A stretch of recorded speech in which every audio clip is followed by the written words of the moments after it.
As you settle in tonight, let the day slowly drift behind you. Allow the noise of the world to soften, the pace to ease, and your breath to become a little slower. You're here now, in a quiet space, where stories gently unfold and time stretches like a soft blanket over your thoughts. Tonight, we'll take a journey, not through bustling empires or sweeping wars, but through a quiet tale that might have slipped between the pages of history books. It's a story not of kings or queens, but of feathers and small kindnesses, of a pigeon, a child, and a gentle act in a moment of chaos. Our story begins in a city that could be anywhere, a modest urban sprawl with narrow streets and tall apartment buildings, the kind with peeling paint, iron fire escapes, and laundry strung like flags between windows. A city with character, lived in, loved, and a little worn. The kind of place where morning smells of bakery bread and afternoon echoes with distant radio music. It was an ordinary day. The kind where the sky hangs over the rooftops like a sheet of brushed silver, and children play on the sidewalks, skipping over chalk-drawn hopscotch squares. In one of these streets, a young girl named Lila lived with her family on the top floor of a quiet, aging apartment building. Lila was around 7, bright-eyed, curious, and gentle.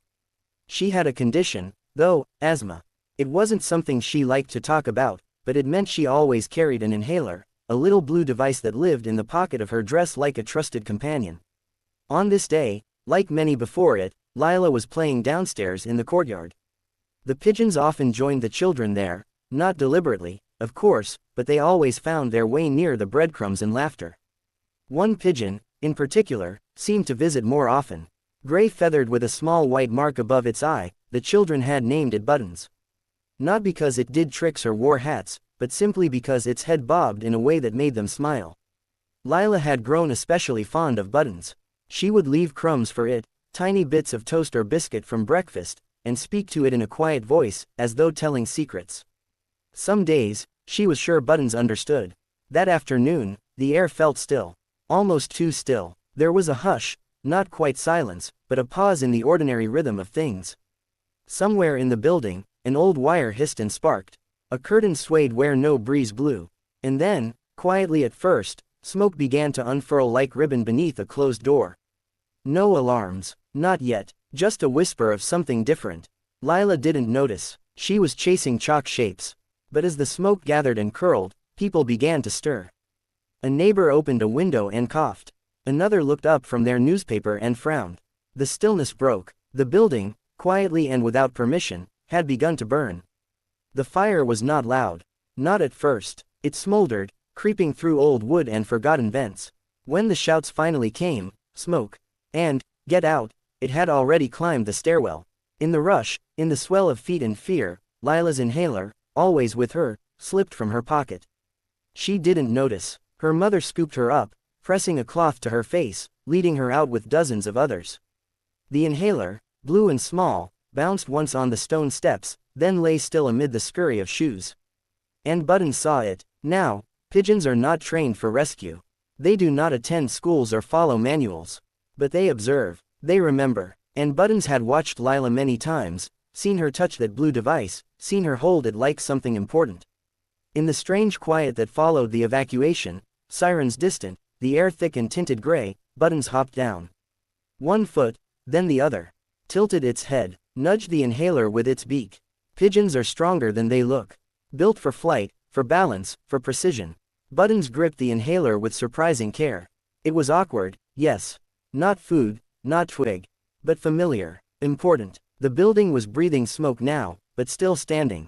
And somehow, Buttons took off, wings fluttering awkwardly at first, inhaler clutched between its beak and the tip of its claw.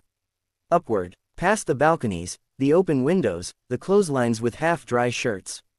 Past the window where Lila had once waved. To the top floor. By now, firefighters had arrived. Hoses hissed. People called names. But amid it all, a small gray bird circled once, then dipped. The open window still waited. Curtains danced like soft ghosts. Buttons landed on the sill. The inhaler dropped gently inside. Moments later, a firefighter would climb through that window. He would find the inhaler. He would tuck it into a pocket, unsure why it was there, but somehow sensing it mattered. Lila would later be given the inhaler by a nurse who said, with a soft laugh, "It was waiting for you upstairs." The family never knew how it got there. And Buttons, Well, pigeons don't ask for thanks. The next day, it returned to the courtyard, pecking near the chalk where no children played that morning. Quiet, unassuming. Now, dear listener, that could be the end. A small tale, a footnote, but sometimes, these gentle stories whisper truths larger than they seem. About how life, even in moments of confusion and smoke, makes space for kindness. About how not all heroes wear boots or badges. Some have wings, some simply notice. In older times, pigeons carried messages across warfronts, cities, oceans. They flew in storms, in silence, bearing tiny notes that changed lives. We forget that, sometimes. We forget that in the hum of modern life, the old stories still flutter quietly in alleys and under bridges. And in the soft places of the world, where pigeons pause near playgrounds and on windowsills, perhaps, just perhaps, they are still watching. Still remembering. Still ready to carry something precious, if needed. So tonight, as you drift deeper into rest, remember this quiet tale. Picture the soft gray of Button's feathers, the slow rise of wings against smoky skies, the stillness of that window waiting. Let your breath match the rhythm of quiet wings. Let the world hush.